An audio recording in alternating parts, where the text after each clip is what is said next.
Understanding the phrase, tired and wired, an English learning guide. Hello, everyone. Today, we're going to explore a fascinating English phrase, tired and wired.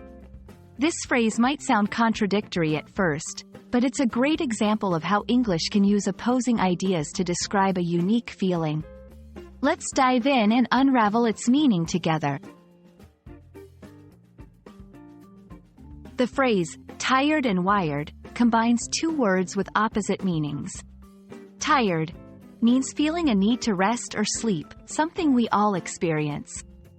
On the other hand, wired, in this context, means feeling very alert or hyperactive. When put together, this phrase describes a state where someone is physically exhausted but mentally very awake.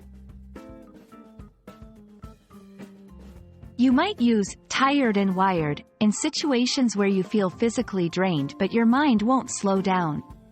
For example, after a long day of work, if you're too energized to sleep, you're tired and wired.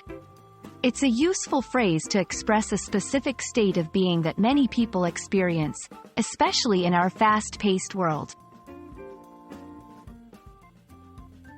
Let's see how this phrase works in sentences. 1. After studying all night for exams, I was feeling tired and wired. 2. The long flight left me tired and wired. I wanted to sleep, but I just couldn't.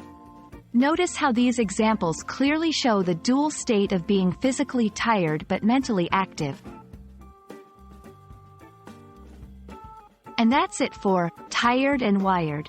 This phrase is a great example of the richness of the English language and how it can succinctly express complex feelings. Remember, language learning is a journey, and understanding phrases like these will add depth to your English skills. Keep practicing, and I hope this video has been helpful to you. See you next time.